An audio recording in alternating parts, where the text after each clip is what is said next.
Our speaker today is Brendan O'Connor, and our topic is CreepyDOL, cheap, distributed stalking.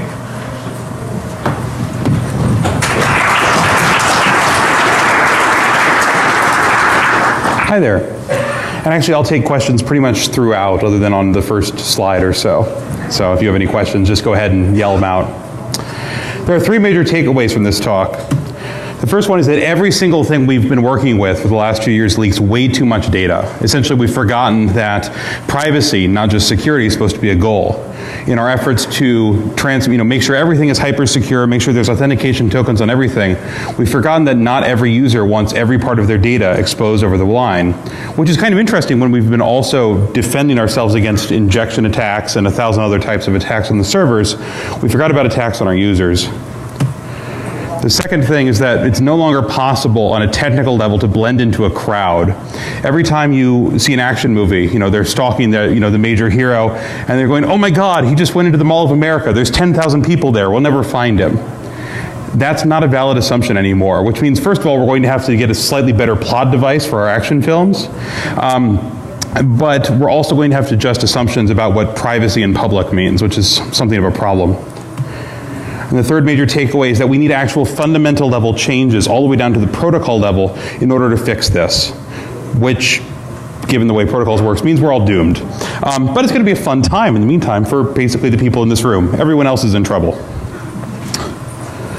So I'm going to start with a digression, actually, because it's kind of the way I talk. I want to talk very briefly about Weave, or Andrew Auernheimer.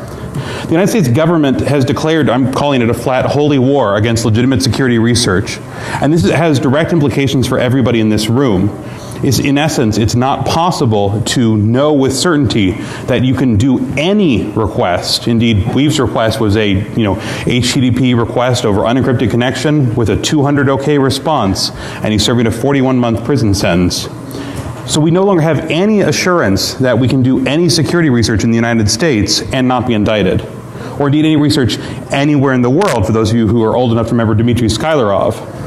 This is probably not a good idea. And the thing about Weave is, of course, he's a notorious troll. There's lots of reason to hate him. The thing about criminal law, though, and this is my secondary area, I'm also just finished my second year of law school at the University of Wisconsin, we don't get a second chance. Famously, Mighty Casey got 3 swings to strike out. We get 1 because of the way precedent works. And the problem with precedent in the United States is that it often takes 20, 30, 40, 50 years of, for instance, segregated schools or slavery being legalized before somebody says, actually, we should probably fix that. And it goes back to a precedential court.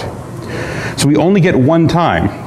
And the problem is, therefore, we have to support Weave. We have to do the work to support Weave because it's for us. Everyone's enlightened self-interest in this room should indicate that they really don't want to spend a lot of time in federal prison on the other side of the bars. So if you'd like to not do that, I suggest you follow the Andrew Auernheimer controversy. A few of us in this room actually got together and wrote an amicus brief. A bunch of security researchers you've probably heard of. Professor Matt Green from Hopkins, the Sergey Bradis, the patron saint of the Gospel of Weird Machines, Dan Kaminsky, Jericho, Space Rogue, Mudge. It's a pretty fun list, actually. And we wrote that this has fundamental problems for security research, and that security researchers should be given the same legal protections as people doing security and consumer product research on physical devices. In essence, if the Computer and Fraud and Abuse Act applied to the away from keyboard world, you could never have Ralph Nader's research on the Corsair. It would be illegal to test anything without the permission of the owners. In the meantime, there's a chilling effect because we can't trust that legal actions aren't going to be prosecuted anyway. So this restricts the testing plan for CreepyDOL. It means that I can't deploy it across an entire city without my being personally present at every location and filtering it only to devices I personally own. This doesn't mean that we don't get valid results from it, but it means that the results aren't as broad-based as we'd like. And I'm sorry for that. If you think that's a problem in the United States, then I suggest you call your elected representatives and support a complete repeal of the Computer Fraud and Abuse Act. In the meantime, since I'm a law student, we always have to start everything with extremely serious disclaimers. This is mine. It works about as well as you'd think. It turns out they're completely non-binding, but suffice it to say, I don't speak for anybody except my own corporation, Malice Afterthought. This disclaimer is not intended to be ironic. So first, a note on DARPA Cyber Fast Track. CreepyDOL itself is not CFT work, and I want to be very clear on that because I've had some odd questions. DARPA is very nice people, filled with very nice people, and they try very hard not to build stuff that creep people out because there have been some problems with the Pentagon creeping people out in the past, setting aside the current Snowden type work. They're very nice people. I try not to give them unnecessary heart attacks. So there is work from two separate Cyber Fast Track contracts in this. The reticle system and the visualization system are both CFT work. So thanks very much to Mudge and to the CFT entire community for letting me do something much more interesting with my time than actually paying attention in law school. So brief roadmap, we're going to start with our goals here. So the first question is, how much data can I extract from only passive wireless monitoring? Well, we know it's a whole lot, right? But what if I didn't have any money? Specifically, what if I'm a graduate student, but my work isn't supported by my university because I'm in the wrong program? Turns out when you leave a major research university in a computer science program and go to a major research university in a law program, but still do computer security research, they look at you very oddly when you ask them for grant money. They think it's kind of weird. They're like, no, you can't have a grant for that. You can go have a Rhodes Scholarship. I'm like, will that let me buy lots of network security stuff? No. And you have to become a jogger. Crap. Okay, so we're going to do this for basically pizza money. Admittedly, Madison has some very nice pizza joints, so I've maybe stretched the definition of pizza money a little bit. But the idea is we want to do this entirely passive. And we get actually a pretty good way of doing that, because those of you who know wireless at low levels very well, at very low levels, know quite well that wireless devices leak information all the time. Every few seconds, your wireless device screams out a list of every wireless network it's ever connected to, and its name, its MAC address, which can be changed, but on mobile devices it's actually really hard to do it. On iOS, I've only seen it done through jailbreaking, and if you jailbreak and change your MAC address, it's always broken lots of other applications, kind of randomly. So it becomes basically impossible even for the paranoid to change their MAC addresses. On Android, it's probably somewhat more possible. Most things are on Android, but it's still not the kind of thing in the general purveying of users.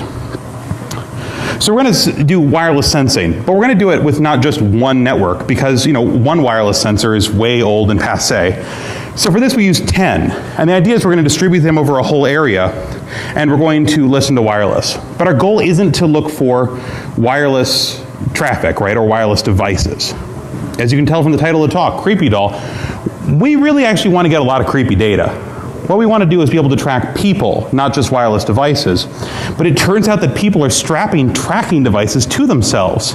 And not just for BlackHat parties where they won't let you in unless they scan your badge, which is really weird, by the way. Don't do that. But all the time, we strap these mobile devices. And then sometimes we sit down in coffee shops and open up still more mobile devices so I can get lots and lots of really good data. So it turns out I can do identity theft. And when I say identity theft for the context of this presentation, I don't mean identity theft like I'm going to steal your social security number, because I don't really care about your social security number. What I care about is the type of data like, who are you? What do you do? What do you do online? Where do you go in person? Do you hang out at a certain place a lot? Do you go any place that might be considered naughty by some of your coworkers?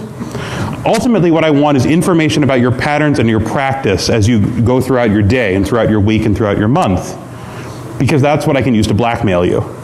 That ultimately is actual information and actual power, and we can get that incredibly easily because of the flaws we'll talk about for the rest of this presentation. The second goal for this whole project is, can we do large-scale sensor networks without centralized communication? And centralized communication is great, right? We just plonk a big router in the middle of an open field, and then we have like say Zigbee devices that can communicate for miles. We use the really high-powered ones. But then you have a single point of failure. When a rabbit eats all the wires because they're coded in PLA, which apparently tastes yummy in rabbit language, I swear that's actually happened. An entire parking lot full of cars at Denver Airport got taken out in the same exact way. Then we have a centralized point of failure. Also, if we're doing naughty things, then the government has a same centralized point of nuke that from orbit, and then our network goes away. So I'd rather not have centralized communication. So we're going to decentralize communication, both in terms of its command language and in terms of how they're actually talking to each other. And finally, the third goal for this is we want to be able to present a huge amount of data. Some of the test data sets I had were more than 600 gigabytes of packet capture data. So we want to be able to present a massive amount of data in a way that doesn't make people's brains hurt the way that the Prism slides made everybody's brains hurt. I saw more people who will professionally produce your BlackHat slides. By the way, no, these BlackHat slides are authentically ugly. I did not have a homegrown artisan uglifier for my BlackHat slides. A lot of them were advertising their work by rewriting a CIA slide deck or an NSA slide deck. That's kind of a terrifying thing. So we're going to try and make it, if not exactly beautiful and artisanal, at least something that we can get a grasp on a huge amount of data pretty quickly. This is essentially the difference between systems like the Red Phone project versus systems like Off the Record in ADM or Pigeon, right? It doesn't matter whether ultimately we have incredible technical reliance and technical reliability. It matters that people be able to actually use it. Like, this is why CryptoCat is so cool. So we hope that, especially for the underlying communications technology, what we call reticle for this project, that it's actually relatively easy to use. And I've striven to have the nodes be deployable by anybody. You can teach any random grunt or goon how to deploy these in about 30 seconds. And we'll talk about that slightly later. So now we're going to talk about a little bit of background, because I come from academia and because it's important to cite your elders. So first of all, background in sensor networks. There are incredible stuff from academic sensor networks. There's mobile ad hoc networking, which is the MANET projects. They have incredible sensors. They're very sensitive. They run on picowatts per hour. It's amazing how great you can do if you have massive NSF funding and basically no constraints on time and an unlimited supply of slave labor. I'm sorry, I mean graduate students. And we end up spending $500, $600, $700, $800 per node. So to be clear, they do incredible research, and we can rely on some of this. The idea of, well, what do you do? Can you shut down your processors in order to save some power? But this isn't going to end up looking like an academic sensor network. But I encourage you all to look at the stuff being done by academic sensor networks. The other background is large-scale surveillance, and I swear to God, this is what I said in March. I said, one can assume that the intelligence community has solved all of the problems involved in CreepyDOL before I did, and they should be cited as prior art. I'd love to do so as soon as they publish their results. And then June happened, and this was just kind of sad. So very cool. So I pour one out for the intelligence community. A lot of this stuff is actually kind of a problem. And so undoubtedly lots of engineers toiling in secret spent months or years solving the same problems that I've also solved. So they are truly the first discoverers of a lot of this. I simply rest in their footsteps. Let's talk about the architecture. And first we're going to talk about the hardware behind this. So the hardware behind this is called, for reasons that are not likely to become clear anytime soon, the F-bomb project. Mostly because that way I can drop it from UAVs, and I am indeed dropping the F-bomb, which I enjoy. So the F-bomb is the falling or ballistically launched object that makes back doors, because I've done some government contracting, and so I can make the world's most terrible acronyms kind of funny. Originally I did a presentation on this version, this board, at ShmooCon in 2012. At this time, the F-bomb project was based on the Marvell Shiva board, or the Shiva plug, as many of you guys know it. This is the same thing that underlies the old Pony plugs, which are great devices. The problem is, to buy a Marvell Shiva board cost $100. And I didn't want to spend $100 for a whole node, let alone for just the underlying thing. Luckily, there were lots of companies making products based on the Shiva plug, and not all of them had great business models that went along with that. So Pogo Plug, who'd originally sold theirs for $150 a piece, ended up basically fire sailing the things to get them off their books for $25 a piece. So for $25 a piece, you could pick up a Marvell ARM chip running about, I think, 500 megahertz on 128 RAM. It was pretty good. They were unfortunately bright pink, but that's why you take off the cases. Conveniently, they also fit really well inside a carbon monoxide detector, such as you can buy on eBay. So I got a question. How many of you in this room have recently checked your carbon monoxide detectors to make sure that they're not secretly spy sensors? There's one person in the back who actually goes through his carbon monoxide detectors, and that is the best hacker in the room. I guarantee you, we all bow before you. The rest of you guys are in a lot of trouble, because this thing can power a couple LEDs that just go beep when you hit the test button. So you ultimately have to tear it apart and look for things like that little radioactive thing that actually measures the carbon monoxide. So this was F-bomb version 1. These are FBOM version 2, and we've made a lot of changes. First of all, instead of being based on the Marvell Shiva plug, we've done what every other hacker in existence has done and bought a bunch of Raspberry Pis because they're awesome. They're really cheap. You can buy them for 25 bucks and you don't have to go to sketchy Amazon Marketplace dealers. They run an easier version of Linux to work with for most of us. They run Debian versus Arch Linux, which can be odd. And also they run on 5 volts instead of 12. It was an amazing number of things I accidentally set on fire by plugging 12 volts into 5 volt connections. So I firmly support the use of 5 volts everywhere in the Raspberry Pi project. For this, we actually use Raspberry Pi Model A's, which is the kind without the Ethernet, which means that you get about 300 milliamps as your total current draw when the whole thing is running, which is pretty good. It also doubles the RAM, has more processors on board, etc. You can see down at the lower left-hand corner there that there's a little tiny, it looks like an apple. I promise it's not. It's one of those cheap knockoffs that apparently electrocuted somebody last month, which is why we place these in other people's homes, ladies and gentlemen. So I power this via USB, so you can see the USB prongs on the rest of them. It gives us a lot of flexibility that, again, I didn't have with version 1 of the FBOM. Essentially, we can plug it into any wall outlet, preferably somebody else's wall outlet. We can plug them into USB batteries. We can plug them into Minty Boost. We can plug it in anything that gives us 5 volts, which is quite cool. Even though they're USB, they don't take data from it, no matter how hard you try. You can also see there's a couple little cables sticking out of each box. Yeah, that was my bad. I measured wrong when I bought these cases. So this is brought to you by a drill and about half an hour to allow the cables to all turn around. But they're kind of cute little devices, actually.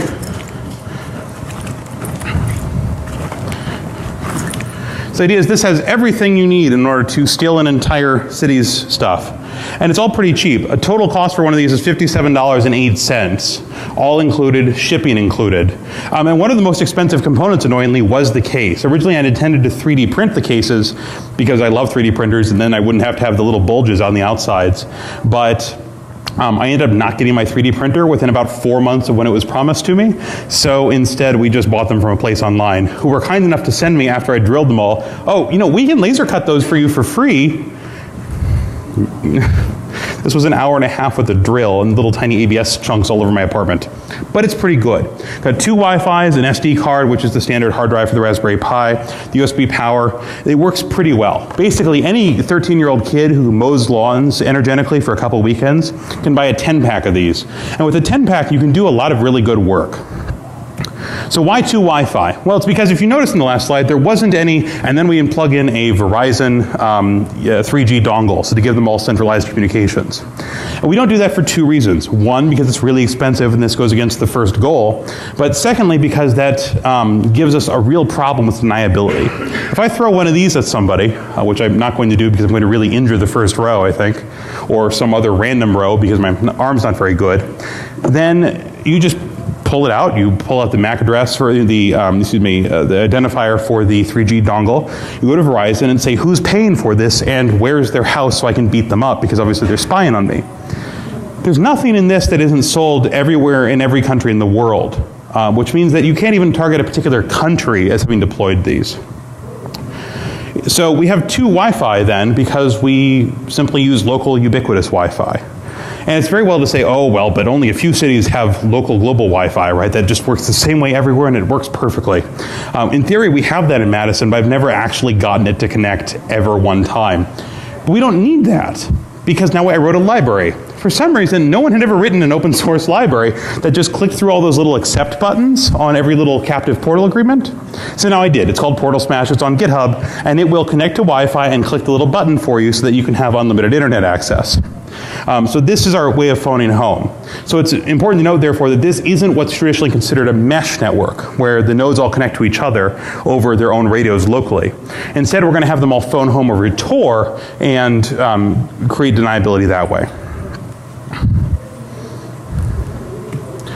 So next, the command and control software component. This is the middleware in our kind of layer cake of creepiness. So I completed a DARPA CFT a year ago called Reticle Leaderless Command and Control, and I presented it last summer here in Vegas, but there's been a complete rewrite since then. So let's talk about briefly what's inside it. Every reticle node, and therefore every CreepyDOL node, because this is the communications middleware that makes everything in CreepyDOL work well, runs CouchDB, which is a NoSQL database that works pretty well and has some certain properties I enjoy, plus Nginx, Tor, and a couple custom scripts to make everything keep working. This lets the nodes combine into a peer-to-peer, what I call a contagion network. The idea is that anything that goes into any node goes to every other node immediately, which is the science of contagion as brought to you by H.P. Lovecraft.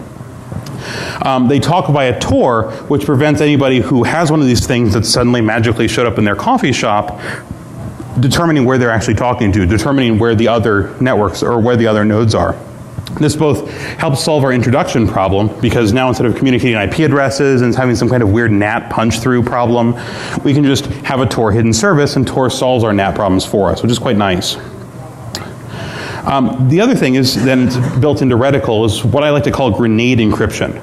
The idea is that we're going to make reverse engineering of a node, if you find one in your place, as hard as possible.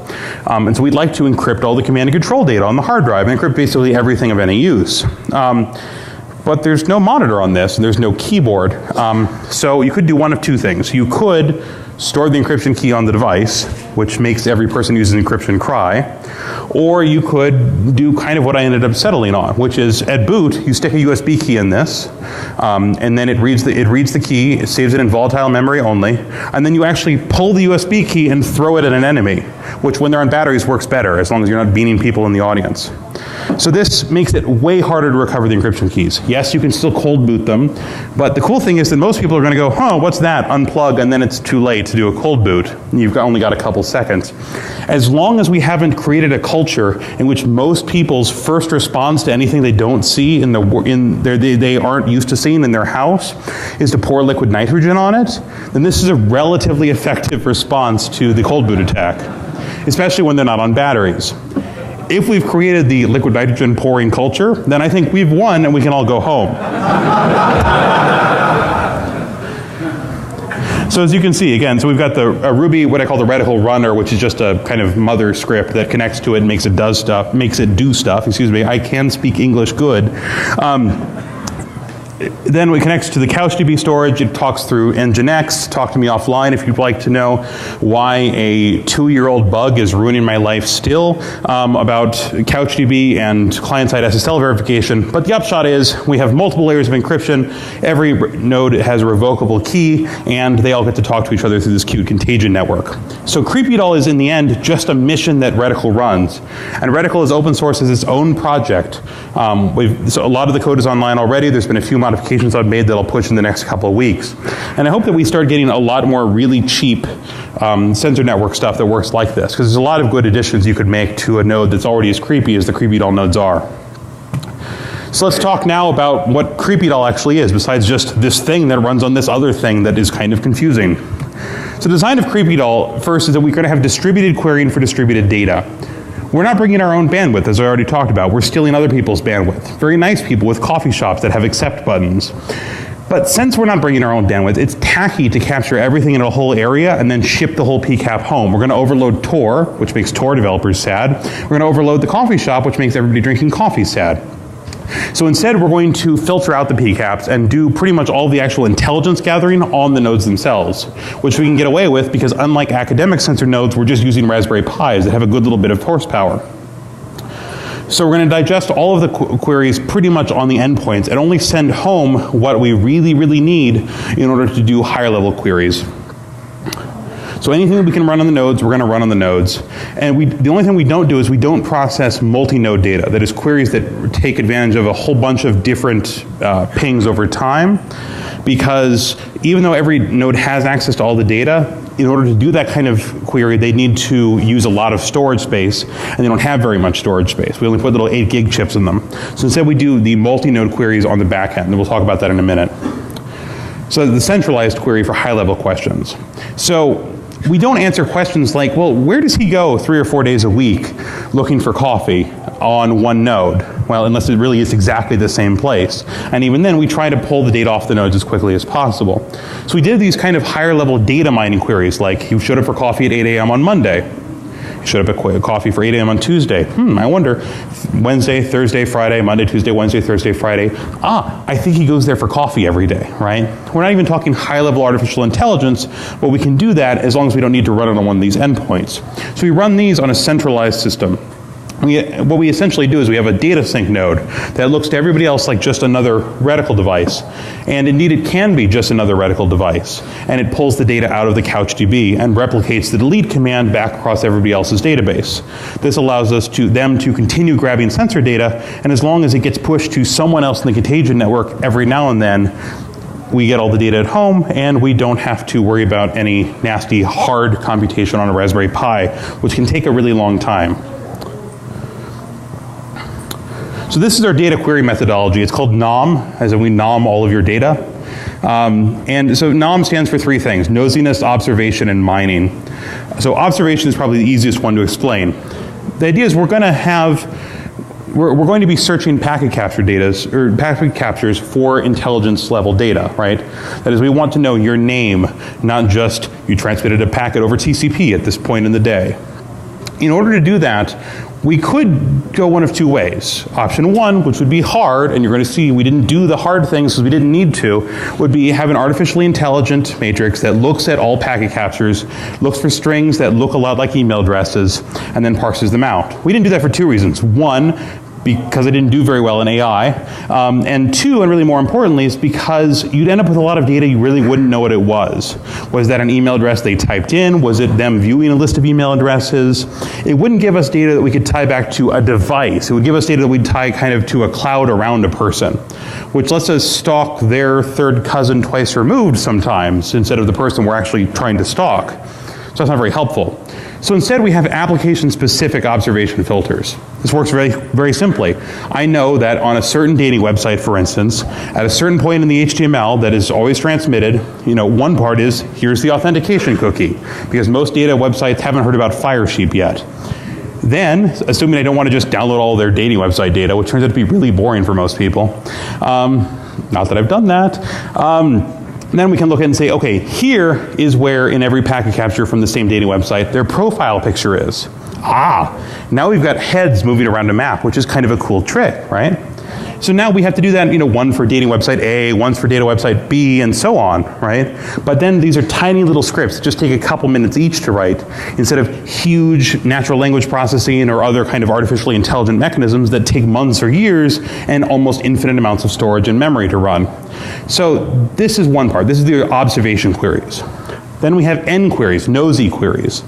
These take data garnered from the observation queries and submit it to a bunch of other things. So for instance, one good example is most websites have a forgot password feature, and most of those websites still haven't heard that it's a bad security idea to respond differently if I know your email address and therefore your account versus if I don't. They should just say, if you had an account here, we've emailed you.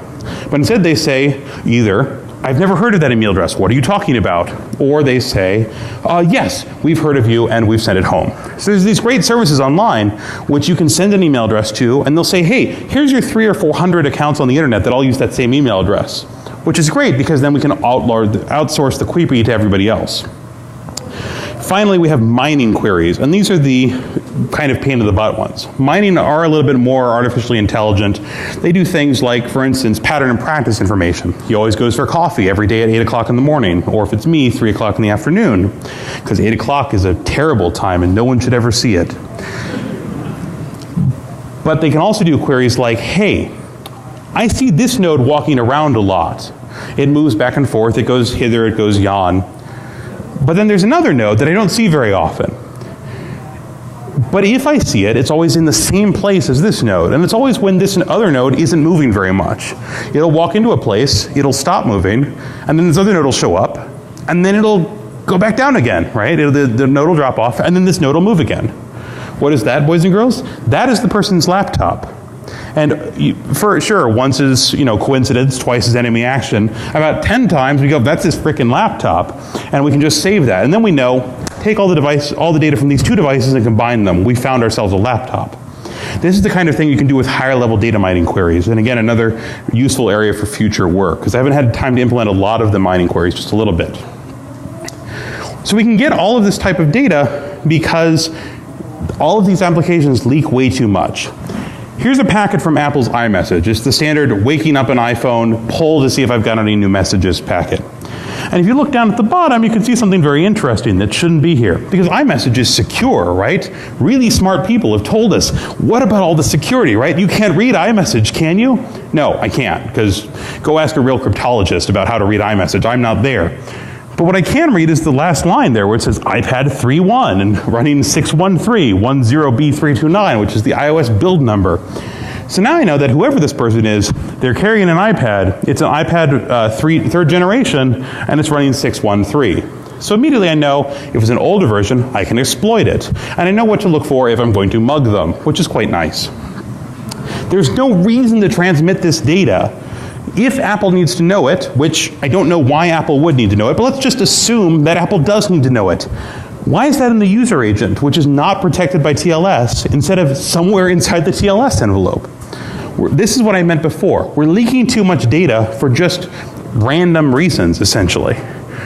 There's a lot of online consumer shopping applications that I'm not going to name, but they're not the one you're thinking of. There's a lot of other smaller ones that people richer than me shop from. And they leak everything. They leak, again, you know, what version of iOS you're running, what version of the application you're running. Some of them leak your location, all in this user agent header. And these are not like location-based shopping mechanisms, right? These are national or international brands. There's no good reason to put this in an unsecured thing, because what this does is it makes everyone in the area know more and more about this person. So the idea is, again, even with secure websites, we can see a lot. Even with the most highly secured websites, let's say Dropbox, right, which has some problems, but let's assume for the minute that Dropbox was a paragon of security and never had any password reset vulnerabilities. We can still see that a user's talking to Dropbox.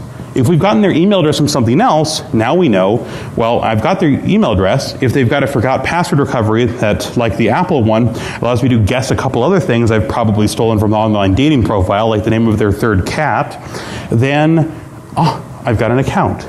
So we get all of this data for free because no one's been bothered to secure it. It's been, for some reason, not inculcated in our culture to remember that the user is also under attack all the time, not just us.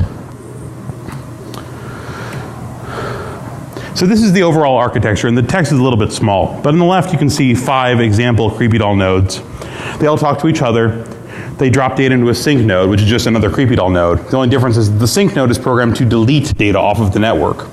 The sync node throws it into 2 different types of data storage, one called Shark, which is a all-in-memory replacement for Apache Hive, part of the Hadoop project, which mostly lets me run Hadoop-type queries really, really fast, and drops it into another instance of CouchDB, which lets me run other types of queries really, really fast.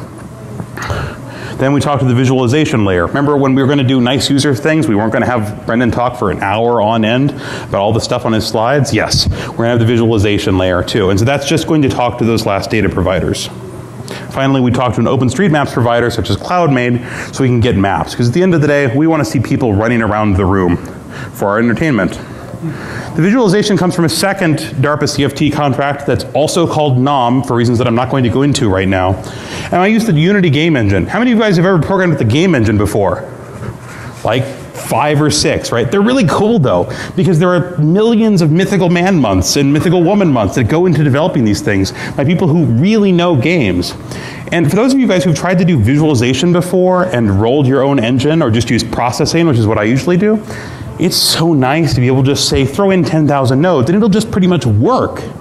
As a side note, so most of Unity is written in C#, and you can write in C#, or you can write in JavaScript. In the next time I do something like this, I'll just learn C#, because writing JavaScript that's actually ECMAScript.net, that's then upgraded with a bunch of other Unity-specific functions that's then compiled into the .NET Common Language runtime and then interpreted at runtime on an iPad by Mono is the most unbelievably complicated set of compiler hell ever. You never thought you had JavaScript debugging problems until this. It's amazing. But it actually works really well once you've gotten your code debugged. And it works so well because it's a real consumer-facing game engine that probably runs hundreds of things you guys all have on your Apple or Android devices. So I can run it on iPad, I can run it on Mac, I can run it on Windows, Linux, Android, Xbox 360, Wii. Maybe I could be creepy with a Wii. That sounds wrong. Let's just move along. So the idea of part of this is also, we're not going to do the traditional problem of run all the computation locally and do the visualization there.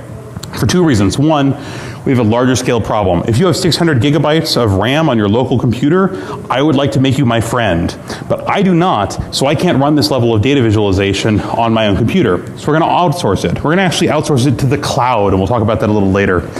But we can outsource it pretty much anywhere, even just to a virtual machine, and then run the visualization locally on something with not a lot of RAM.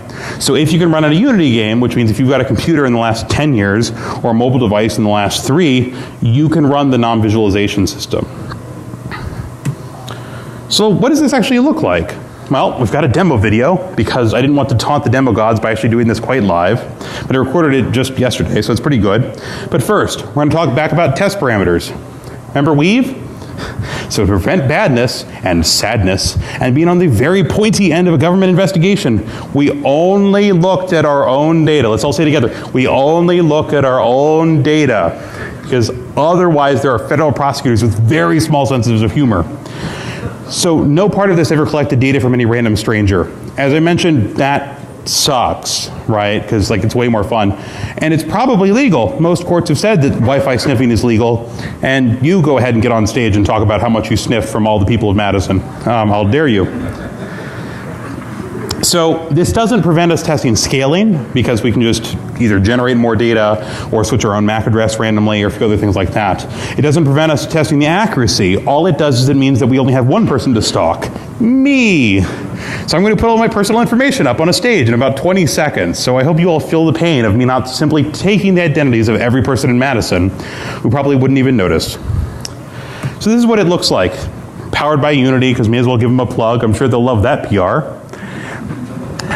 It's a simple grid. I designed it to look more or less like StarCraft, right? It's a real-time strategy game, except instead of alien troops, we have people.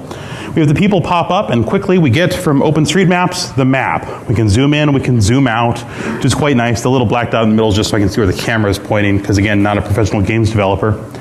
We can do box zooms, which means we can have them redrawn across the whole area and zoom in on the map, which will load now, to see where they are. You can hover over them to look at MAC addresses, which is kind of cool because we have time and we have MAC addresses, or we can click on them and see everything about them forever, because all of these application filters just dump it into the visualization. So you can see that my real name is Brendan O'Connor, which if you didn't see it on the deck outside, that's what it is. My email address, you can see which feed reader I'm using, although I've covered it to protect the guilty. You can see that I use a dating website. Not anymore, for those of you who've met my girlfriend, but I took my old profile, I promise, and I pulled my photo out of it in real time. I also pulled the completely unsecured Forecast.io GPS trace. I pulled the completely unsecured, for no reason, Apple iMessage stuff. So you know an awful lot about me immediately. And now you know, if you know where that place is, where I was, what I was doing at that time. And you can play it forward and see, well, then where did he go next? And you can see some of the other dots that were me wandering around the middle of Madison with my own nodes, only tracking myself, right? And so then we start to get the pattern and practice information. Immediately, you can have a human look at that and go, well, I know what that is. He was in that Peace Park. That must be where all those hippies in the drum circle hang out, which is true, because it's Madison. But so is every place else, because it's Madison. But immediately, you know, imagine that there's an adult store on some part of that block. There's not, but imagine that that third dot from the right there was. Now you have something you can start to use against people. Probably not in Madison, but if you come to Vegas and go to the wrong place, maybe this becomes of more interest to your employer. Or maybe this becomes of more interest to someone else's employer, about someone else. Because ultimately, this is what information is. Information is power. And this is provided information. And so when it pops up on screen, I want you all to think that that's your weirdly silhouetted profile off of an old dating website profile. And remember what a bad idea it would be if this was happening to all of you in real time. Because it probably is. If I can do this, any of you can. So where do we go from here? Well, we can talk about scaling. Sharding the contagion networks is the easiest way to scale up the reticle project, to go from 10 or 20 nodes to 100 or 1,000, just cutting them into smaller pieces. And sharding actually works really well. You just have a contagion over a single area. You can actually shard them regardless of geographic area, so you could kind of intermix which nodes were in which shard in which geographical area. It doesn't hurt, because remember, your replication is to the other nodes in the shard, and they don't need to be geographically close to each other. Then all the different shards have their own data sinks. They all drop it into the same large CouchDB, and it's perfectly fine. We can actually also scale the back end too, the same large CouchDB. As I mentioned before, I've tested this up to 600 gigabytes of packet capture data. Just increase Shark. Again, I don't have that much RAM, just put it on Amazon. Amazon has a perfectly nice way of running Shark. One of those awesome 8XL servers, right? The visualization engine just communicates over HTTP because there's nothing if you can't live a little ironically. But you can run anywhere in the cloud. You don't need particularly real-time transit to talk to those things, or to talk to the server. And because it's doing all the heavy lifting for you, you don't need a lot of power. So you can kind of wander around using a 3G connection and see, oh God, look at all those people next to me. Click. Oh, that person next to me in the coffee shop has been a very bad person, and that makes me a sad panda. Finally, with scaling limits of visualization. So I just showed you 10 or 20 nodes, right? Because again, it's only me.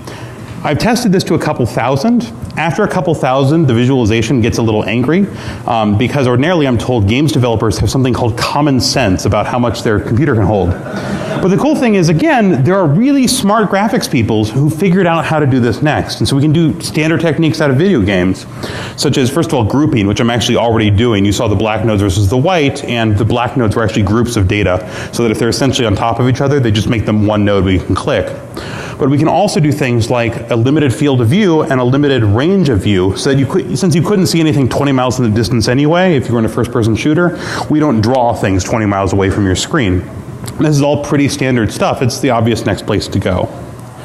We can also do cool enhancements. So there are talks for a lot of the rest of this weekend about how much fun it is to use a $20 software-defined radio instead of the old $1,500 software-defined radios to spy on everyone around you.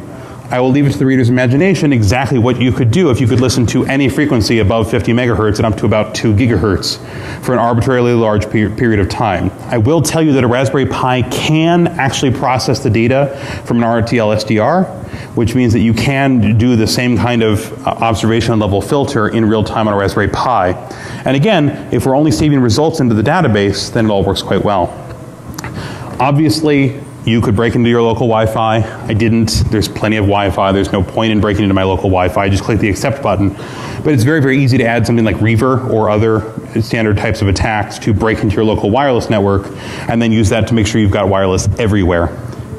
And finally, you could add things like something like the Jassiger project using the Wi-Fi Pineapple to great effect to make sure that wireless devices connect to you. Because this is the cool thing. We get data from all of those wireless nodes in the map, whether or not they're connected. Most of those nodes that I showed you on the map a few minutes ago didn't actually sit down and connect to a wireless network at that point. They kept walking, they kept moving. But I heard them beaconing. And because everything is conveniently stored with a primary and relatively unique key for our NoSQL database, we can just correlate it all. With Jassiger, we can force them to connect to us, which is great if you're actually going to start, stealing credit cards and doing SSL strip and all that. So depending on what you want to do and how criminal you really want to be, you can go ahead and add that to this in about 3 clicks. It's not a big deal. So how do we mitigate this? Well, the problem is this is a multi-level problem. Wi-Fi down at the lowest level, right, IEEE 802.11 plus subsequent extensions, tells us that we should constantly ping and send our MAC address in our list of networks. Well, that's a bad idea, because then I've got personnel tracking, and if I just find out your MAC address, I can track you around the city. At the middle level, we've got a bad idea too, which is that iOS doesn't have any way that a user can force a VPN to connect to Wi-Fi, or like connection to Wi-Fi before any packets go through. A lot of laptops have that functionality. There's no way to do it on iOS. I'm not sure there's a way to do it on Android, but I don't use it, so I can't swear to that. So the OS is also to blame, right? Because there's no way to shield our data. If it was only GPS tracking and MAC addresses, that would be really bad, but it wouldn't be quite as bad as when we've got a photo moving around the map. And finally, the app level is to blame, right? Why are apps transmitting this much data? There's no excuse for this, right? We don't need this much data. A random high-end shopping app does not need to know my exact 5 digits of precision GPS-style location every single time I decide to buy an expensive pair of high heels, right? Probably should have said that either. But we've gotten addicted to this big data, right? And there are people in every room in this conference who are going to tell you how awesome big data is. And you're right, big data is awesome if I want to steal your identity. It's less awesome if you're a consumer. We should demand better, and we should be doing better at every one of these levels. The problem is, it's going to end up a lot like the 90s virus problem, right? Where, you know, the app developer says, well, the user shouldn't use me in an unsecured place. And the OS developer says, well, I mean, you don't really need to connect to VPN. You shouldn't be doing anything bad.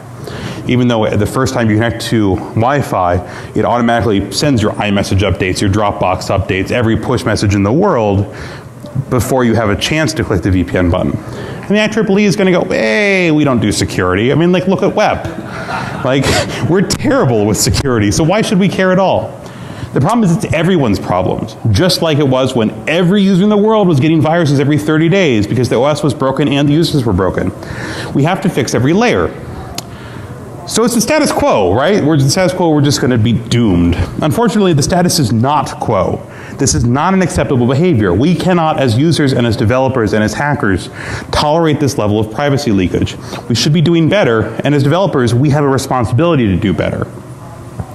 So I want to talk for one more second, my second digression here, but it's just one slide, about our responsibility, right? Because we have a problem. There's been a lot of blow-ups in the last year, pretty spectacularly at ShmooCon 2013, that academics and developers and hackers just kind of hate each other, because one says that we're not rigorous enough, and we say you don't do anything but cite prior work, and we all just get into a loud screaming match, and then we start yelling at DARPA program managers off the stage, which was kind of terrifying.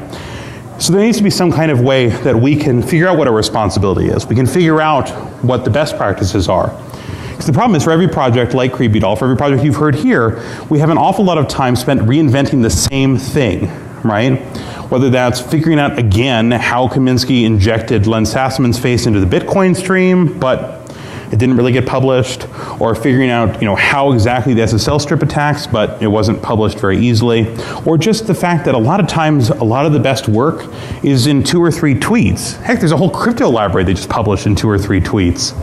And we end up with a situation where we spend most of our time wandering around reinventing the same wheel, failing in essence in the same way. I don't have time to go into the whole project. The idea is that HARC will be an archive, the same way as the Physics Archive project, to collect hacker work of all types and keep it published, keep it permanent, and keep it citable in a way that academic papers are through the DOI system. We're going to invent a new DOI that allows us to continue to actually cite other work and to mentor each other, not just the way that academics do, but have a real system of real peer review so that we can improve our own quality, so that somebody who wants to but has never tried to can go from a tweet to a couple blog posts to a conference presentation, even to an academic paper if they want, and we can track and cite and learn from each other along the way.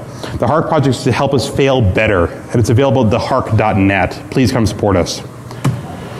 So thank you to all those I've harassed or comments for the last few months, to Mudge for CFT and letting me not spend any time on law school, and to my law school for not letting me spend any time on law school. Also, I'm finishing law school in 10 more months. If somebody has any idea what the heck that somebody who's a hacker who also has a law degree ought to do, I'm taking suggestions.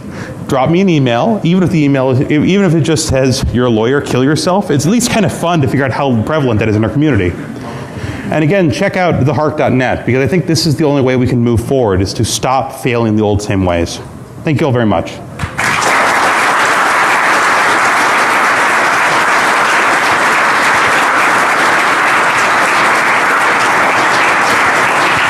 So I think I've got a couple minutes for questions. Like, we've got 11 minutes? Cool. Absolutely. So yeah, questions, since you all obviously listened in when he scared you into not asking questions. Sorry? Oh, I didn't. Sorry, yeah, CreepyDOL stands for the Creepy Distributed Object Locator, but mostly it's CreepyDOL because there's a Jonathan Colden song. I knew it! Exactly. And there's a CreepyDOL, it's always watching you, it's got a ruined eye that's always open. Next question. Yeah. Interesting stuff. Shh. I'm wondering if you've seen a project called Snoopy.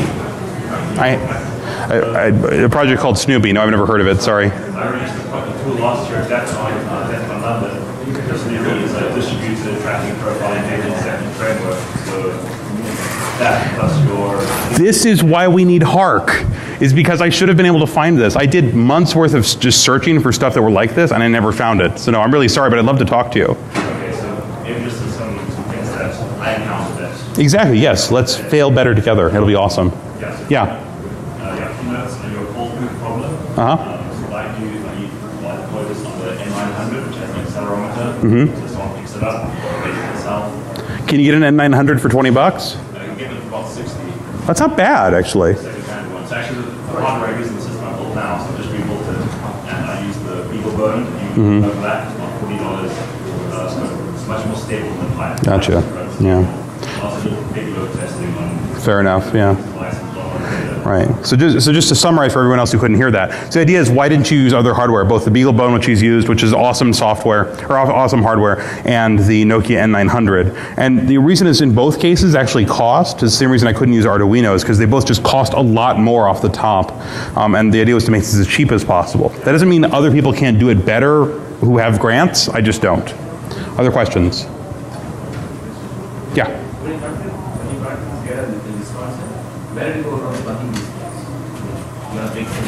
I don't plug them in because that would be wrong. No, you plug them in Starbucks or cafes or just random stores. Go in, don't wear a tie, that just creeps people out, but look like a very fresh-faced, clean-cut young student. Says, I'm running a sensor network project and I need to do some environmental sampling. We'll use this data only anonymously. Would you be willing to help us out by letting me place this here for a week? And just say it like that and give that little smile and just seem so cute and young and innocent, and I should probably cut my hair. And then they'll let you do kind of anything you want. It's pretty awesome, actually. So that's why you can drop them. The thing about coffee shops is you can drop pretty much anything under a coffee shop table and plug it in, especially if it's in a carbon monoxide detector case, and no one will touch it. The employees won't know that another employee didn't place it. Everyone else will be scared to touch it, to unplug even their laptop, and you'll probably get it for 3 or 4 months before somebody just throws it away because the hot glue fell off. Other questions? Anything else? Nothing? All too terrified? Just think I'm kind of boring? Yeah. Is there a way to detect that one of these devices is in my home already? Where do you live? What is it? So I want to say no, but that's not quite true. So these devices, like I said, in the current instantiation, this would be an obvious extension, they're not concealing their presence.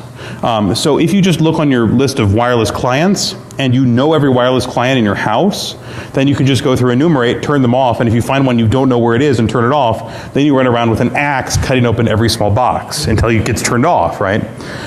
Most people don't do that, and the thing is, like, I live by myself, and I've got like 30 or 40 wireless devices on my network, which is partially because I'm a hoarder, it turns out, but there's just a lot of stuff that's on Wi-Fi these days. So most people will never do that. As I mentioned before, they hide their pathways by communicating through Tor. So you can detect Tor, but assuming you use Tor, which since you're here you probably do, that doesn't really stand out on your network. And so there's no centralized point, even if you have a known adversary that would let you know, oh my God, that guy's after me, I always knew it. So they're not undetectable because they don't go into really lengths. You know, they're not cloning other MAC addresses of other things in your network. You could add all that. It's just running Debian. You can add it pretty easily. But they're not trying very hard. But most people will never notice this. This is really less about attacking hackers who are brilliant and know everything, than, as I'm sure you do, than attacking every random person in your neighborhood. And you know, if you say, so I live about 6 blocks from the state capitol. If I put these around the Capitol Square, where most of them live, work, eat lunch, say too many things, drink a few too many times, I don't need to attack any particular state senator before I get whatever it is I want, for all values of whatever, right?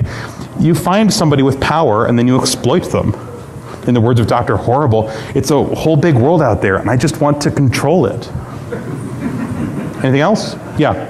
Sorry, I missed this one. I missed why you have 2 Wi-Fi chips in each one. The idea is, so one is to sniff and one is to phone home. So one sniffs the other one. Phones home. And then of course you program the sniffer not to listen to the one that's phoning home, otherwise you end up in a circle, which isn't impossible, it's just a pain and you end up filling up your hard drive. Yeah. With just one Wi-Fi plug, you have it in monitor mode whilst connected to an AP. You can have it in monitor mode without connected to an AP. I never got that to work very efficiently. And I'm paying $6 for a Wi-Fi network and they're a Wi-Fi device and they're this big. So they only stick about 1 centimeter out of my little tiny USB hub. So I don't care. It's a good adaptation. You can make it more subtle. Other people? Nothing? Okay, thanks very much.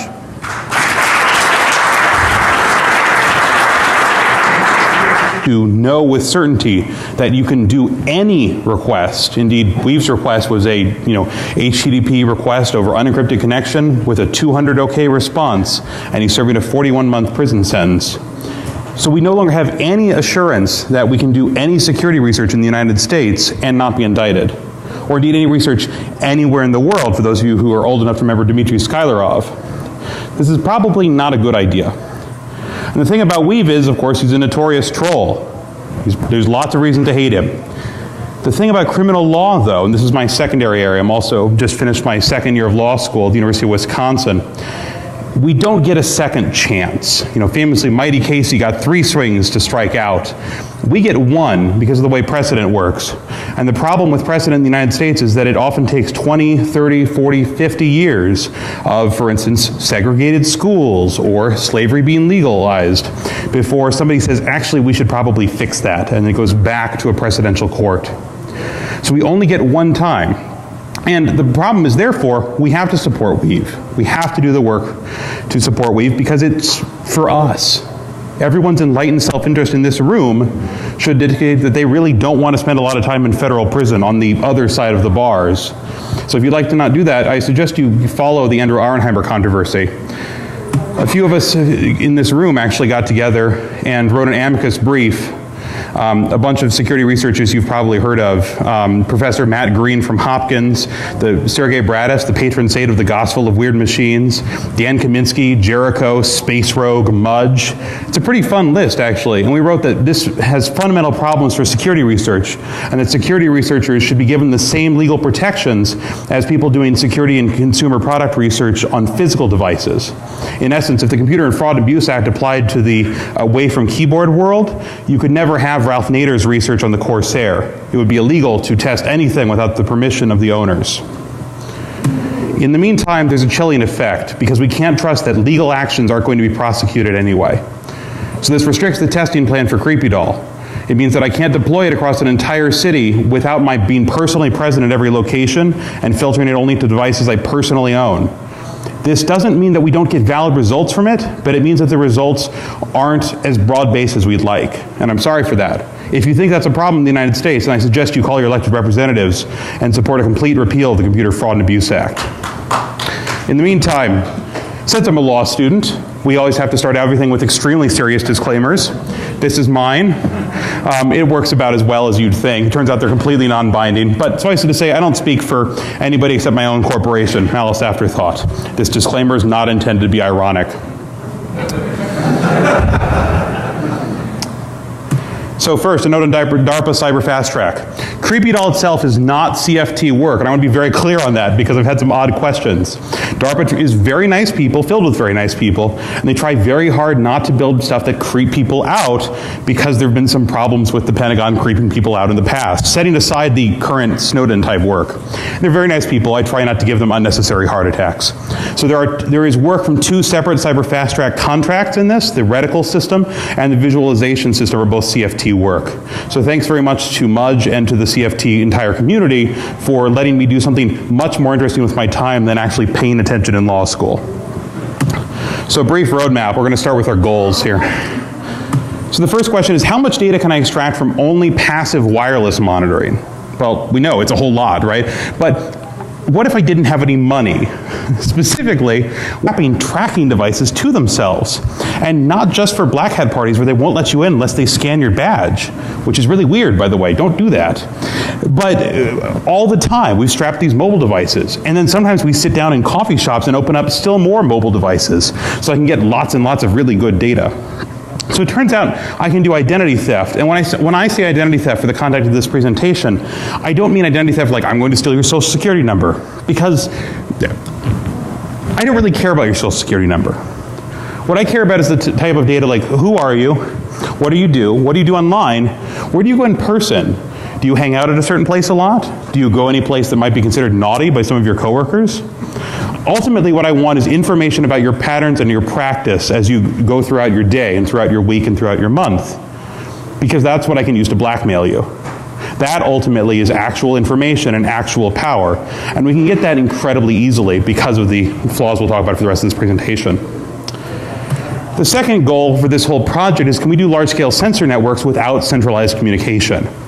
And, centralized communication is great, right? We just, plonk a big router in the middle of an open field, and then we have, like, say, Zigbee devices that can communicate for miles. We use the really high-powered ones. But then you have a single point of failure. When a rabbit eats all the wires because they're coded in PLA, which apparently tastes yummy in rabbit language, I swear that's actually happened. An entire parking lot full of cars at Denver airport got taken out in the same exact way. Then we have a centralized point of failure. Also, if we're doing naughty things, then the government has a same centralized point of nuke that from orbit, and then our network goes away. So I'd rather not have centralized communication. So we're going to decentralize communication both in terms of its command language and in terms of how they're actually talking to each other. And finally, the third goal for this, what if I'm a graduate student, but my work isn't supported by my university because I'm in the wrong program? Turns out when you leave a major research university in a computer science program and go to a major research university in a law program, but still do computer security research, they look at you very oddly when you ask them for grant money. They think it's kind of weird. They're like, no, you can't have a grant for that. You can go have a Rhodes Scholarship. I'm like, will that let me buy lots of network security stuff? No. And you have to become a jogger. Crap. Okay, so we're going to do this for basically pizza money. Admittedly, Madison has some very nice pizza joints, so I've maybe stretched the definition of pizza money a little bit. But the idea is we want to do this entirely passive. And we get actually a pretty good way of doing that, because those of you who know wireless at low levels very well, at very low levels, know quite well that wireless devices leak information all the time. Every few seconds, your wireless device screams out a list of every wireless network it's ever connected to, and its name, its MAC address, which can be changed, but on mobile devices it's actually really hard to do it. On iOS, I've only seen it done through jailbreaking, and if you jailbreak and change your MAC address, it's always broken lots of other applications, kind of randomly. So it becomes basically impossible even for the paranoid to change their MAC addresses. On Android, it's probably somewhat more possible. Most things are on Android, but it's still not the kind of thing in the general purveying of users. So we're going to do wireless sensing, but we're going to do it with not just one network, because one wireless sensor is way old and passé. So for this we use 10, and the idea is we're going to distribute them over a whole area, and we're going to listen to wireless. But our goal isn't to look for wireless traffic, right, or wireless devices. As you can tell from the title of the talk, CreepyDOL, we really actually want to get a lot of creepy data. What we want to do is be able to track people, not just wireless devices. But it turns out that people are strapped. Our speaker today is Brendan O'Connor, and our topic is CreepyDOL, cheap, distributed stalking.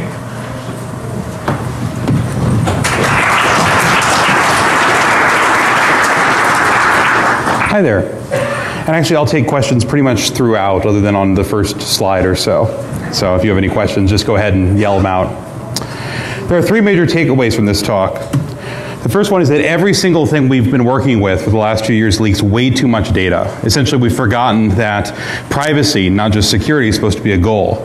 In our efforts to make sure everything is hyper secure, make sure there's authentication tokens on everything, we've forgotten that not every user wants every part of their data exposed over the line, which is kind of interesting when we've been also defending ourselves against injection attacks and 1,000 other types of attacks on the servers. We forgot about attacks on our users. The second thing is that it's no longer possible on a technical level to blend into a crowd. Every time you see an action movie, they're stalking the major hero, and they're going, oh my God, he just went into the Mall of America. There's 10,000 people there. We'll never find him. That's not a valid assumption anymore, which means, first of all, we're going to have to get a slightly better plot device for our action films. But we're also going to have to adjust assumptions about what privacy in public means, which is something of a problem. And the third major takeaway is that we need actual fundamental level changes all the way down to the protocol level in order to fix this, which, given the way protocols works, means we're all doomed. But it's going to be a fun time in the meantime for basically the people in this room. Everyone else is in trouble.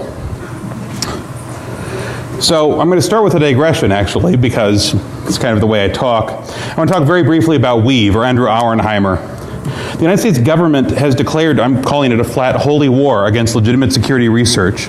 And this has direct implications for everybody in this room. In essence, it's not possible to